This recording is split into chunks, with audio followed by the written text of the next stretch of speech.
ഇന്ന് രസം വയ്ക്കാട്ടോ. എൻ്റെ വീട്ടിൽ രസം ഏറ്റവും കൂടുതൽ ഇഷ്ടം എൻ്റെ സുരകുട്ടച്ചനാണ് കേട്ടോ. അതായത് എൻ്റെ അച്ഛൻ്റെ രണ്ടാമത്തെ അനിയന്.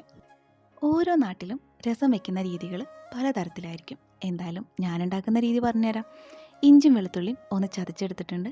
ഇനി അതിലേക്ക് ഒരു സ്പൂണ് നല്ല ജീരകം കൂടി ഇട്ടിട്ട് അതുകൂടെ ഒന്ന് ചതച്ചെടുക്കാം കേട്ടോ. നന്നായി പഴുത്ത ഒരു തക്കാളി അതുകൂടെ ചെറുതാക്കി ഒന്ന് അരിഞ്ഞെടുക്കാം. പിന്നെ നമ്മൾ രസം ഉണ്ടാക്കി വയ്ക്കുമ്പോൾ ആദ്യം തന്നെ പുളി വെള്ളത്തിലിട്ട് വയ്ക്കാൻ മറക്കണ്ട കേട്ടോ. ചില ആളുകളൊക്കെ പരിപ്പ് തിളപ്പിച്ച വെള്ളം എടുക്കും. ഇനി ഇതിലേക്കുള്ള വേപ്പിലയും മല്ലിച്ചപ്പും കൂടെ ഒന്ന് അരിഞ്ഞെടുക്കാം.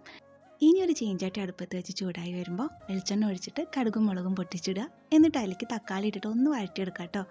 അതിനുശേഷം നമ്മൾ നേരത്തെ ചതച്ച് വെച്ചിട്ടുണ്ടല്ലോ അതുകൂടെ ഇട്ടിട്ട് ഒന്ന് വഴറ്റിയെടുക്കുക. പിന്നെ മല്ലിപ്പൊടി, മഞ്ഞൾപ്പൊടി, കുരുമുളക് പൊടി, പാകത്തിന് ഉപ്പും പിന്നെ പുളി പിഴിഞ്ഞ വെള്ളവും ഒരു നുള്ളു കായും ഇട്ടിട്ട് തിളപ്പിച്ചെടുക്കുക.